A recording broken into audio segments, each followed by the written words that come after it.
Bismillahirrahmanirrahim. Assalamualaikum warahmatullahi wabarakatuh. Kami mahasiswa dari Universitas Muhammadiyah Surabaya. Video ini dibuat untuk menyelesaikan salah satu tugas kelompok di mata kuliah Bisnis Manajemen dengan dosen pengampu Bapak Fauzi Sinuaji, SE, MC, CHRA. Kami dari kelompok 1 terdiri dari 3 anggota yang masing-masing bekerja sama dalam memenuhi tugas ini. So, langsung saja, inilah dia video presentasi dari kami.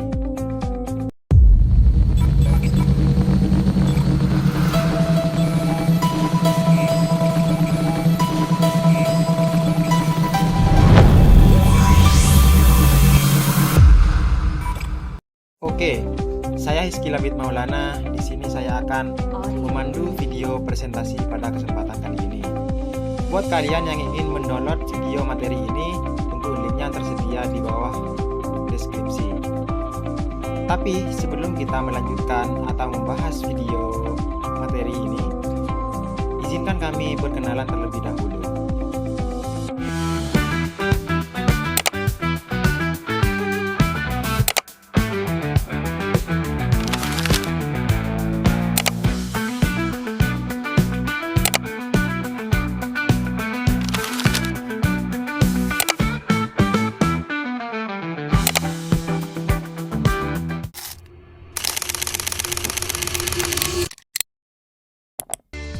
Kami dari kelompok 1 akan membahas tentang pengertian bisnis dan ruang lingkup bisnis. Di sini saya akan menjelaskan pengertian bisnis. Apa itu bisnis? Bisnis adalah kegiatan ekonomi yang dilakukan oleh individu maupun kelompok untuk memproduksi, membeli, dan menjual barang ataupun jasa dengan tujuan memperoleh keuntungan. Namun, bisnis tidak hanya berfokus pada pencapaian laba semata, melainkan juga bertujuan untuk memenuhi kebutuhan dan keinginan masyarakat. Melalui kegiatan bisnis, terjadi pertukaran nilai antara konsumen dan produsen yang mendorong kelancaran sistem perekonomian. Aktivitas bisnis berperan penting dalam menciptakan lapangan kerja, meningkatkan pendapatan masyarakat, serta mendukung pertumbuhan ekonomi suatu negara.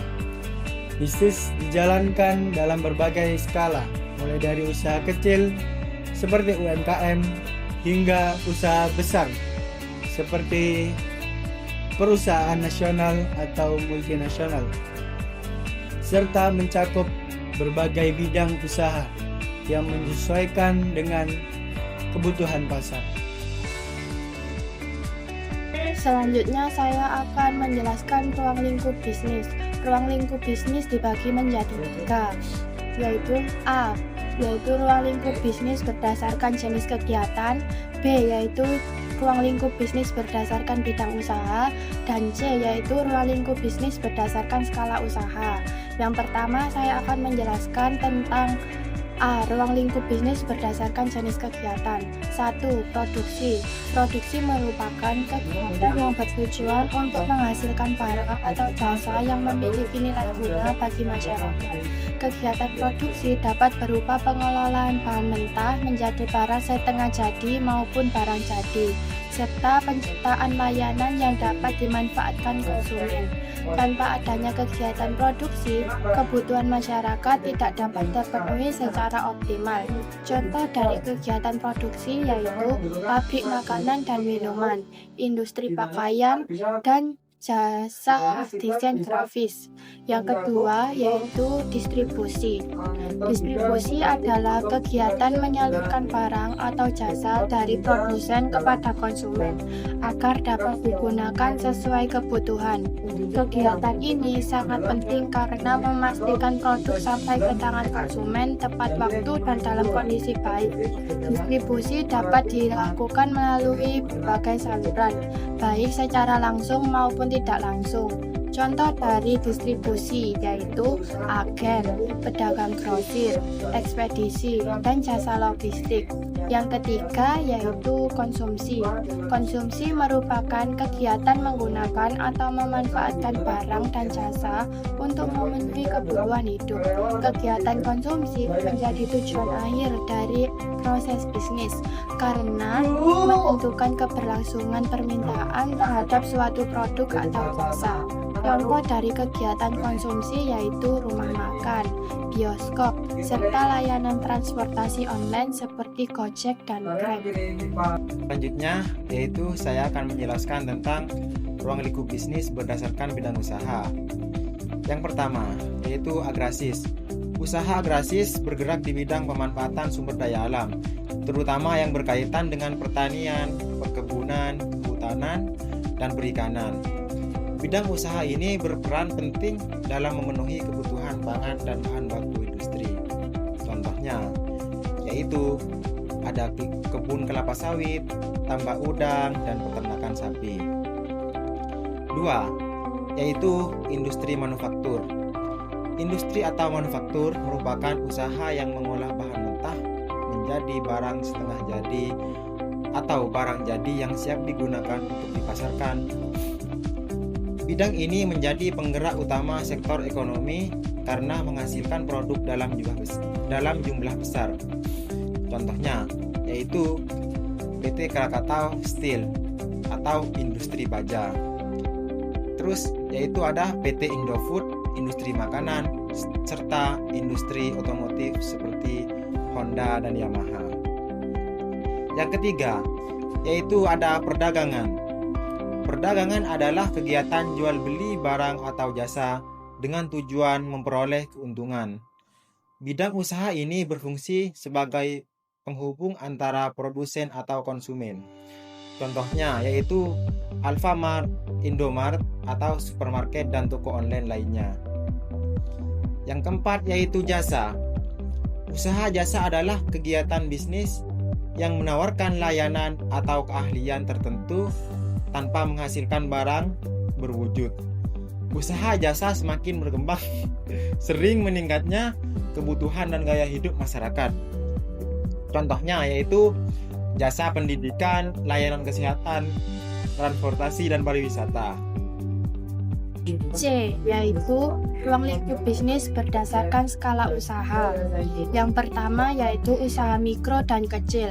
Usaha mikro atau kecil merupakan usaha dengan modal maksimal 50 juta. Biasanya berasal dari dana pribadi pemilik usaha. Pengelolaannya masih sederhana, tenaga kerja sedikit, dan jangkauan usahanya bersifat lokal. Meskipun modalnya kecil, usaha ini memiliki peran penting dalam perekonomian karena jumlahnya sangat banyak. Contoh dari usaha mikro atau kecil yaitu toko kelontong, usaha kuliner rumahan, dan pedagang kaki lima. Yang kedua yaitu usaha menengah. Usaha menengah memiliki modal yang lebih besar dibanding usaha kecil, lebih dari 400 juta sampai 10 miliar, serta dukungan tenaga kerja yang lebih banyak. Kegiatan usahanya sudah menggunakan manajemen yang lebih terstruktur dan cakupan pasarnya lebih luas, bahkan antar daerah. Contoh dari usaha menengah yaitu catering, jasa laundry premium, dan biro tour and travel. Yang ketiga ada usaha besar. Usaha besar merupakan usaha dengan modal yang sangat besar di atas 10 miliar. Sistem manajemennya kompleks, serta tenaga kerja dalam jumlah yang banyak. Umumnya berbentuk perusahaan seperti PT BUMN atau perusahaan multinasional dengan jangkauan pasar nasional hingga internasional. Contoh dari kegiatan usaha besar yaitu Pertamina, Unilever, dan Gojek.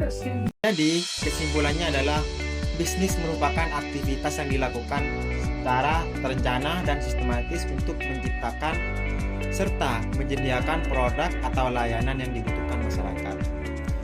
Tujuan utama bisnis memang untuk menghasilkan keuntungan. Namun, pada hakikatnya, bisnis tidak hanya berorientasi pada aspek keuntungan semata melalui kegiatan bisnis. Pelaku usaha ikut berperan dalam memenuhi kebutuhan masyarakat, mendorong pertumbuhan ekonomi, dan menjaga kelancaran sistem perekonomian. Selain itu, bisnis juga berkontribusi besar dalam pembangunan sosial dengan menciptakan lapangan pekerjaan, meningkatkan pendapatan masyarakat, serta mendorong peningkatan kualitas hidup dan kesejahteraan secara berkelanjutan. Oleh karena itu, bisnis memiliki peran penting tidak hanya bagi pelaku usaha, tetapi juga bagi masyarakat dan negara secara keseluruhan. Oke, mungkin cukup sekian video presentasi dari kelompok kami. Kami dari kelompok 1 mengucapkan terima kasih. Jangan lupa like, comment, and subscribe. Assalamualaikum warahmatullahi wabarakatuh.